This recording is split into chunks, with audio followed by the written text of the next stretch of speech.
Okay, this tutorial is to show you how to set up location spots or area spots, which can be used for specifying meeting rooms, exhibitor locations, and other various key points on your PDF maps. So to begin with, we've set up this exhibition hall in Marriott in our previous video, and we can click through to this, and you can now see we've got the exhibition map JPEG. Now this is the name that we gave it, so this doesn't appear in the app as such, this is just our own internal name to use. If I click on this, you should be able to see the image of the PDF that was uploaded. Now currently we can't do anything in there because we haven't created what's called spots, and the spots are just locators on site on these PDFs. So to do that, we'll click back and we're going to say add a new floor spot to this event area, and we're going to call this Exhibitor 1. Click next, and now you can see there's a whole host of options.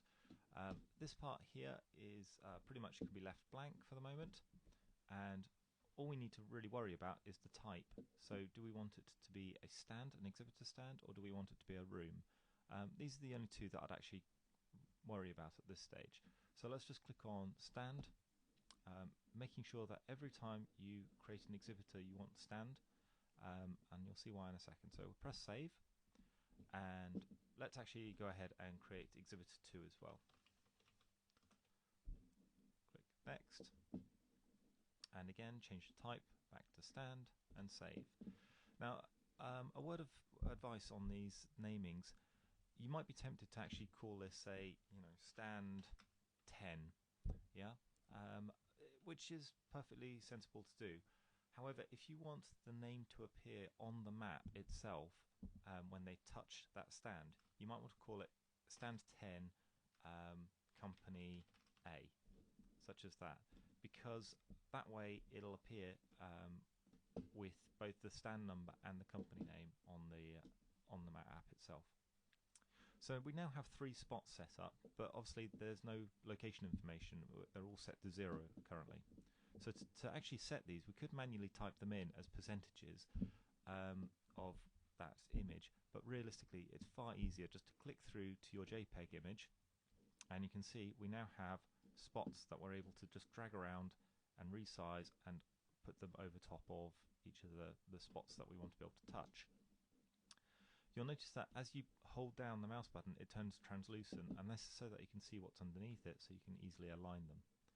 You don't have to be super accurate with these, because unless you're actually calling out that you want these touch areas to be highlighted, they're actually invisible to the user, and it's only when they actually go to oh sorry, this is stand 10.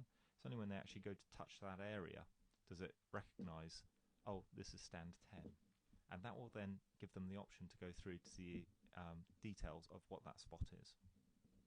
So we've gone ahead and we've put the stands in, and we can now click back, and it's as simple as that. We now have our exhibitor stand set up. So we're going to go back to the event itself, and again we're on the familiar screen of agenda items, speakers, exhibitors and locations, and the next video is going to talk about how to set up an exhibitor, which now references one of the new spots that we've created.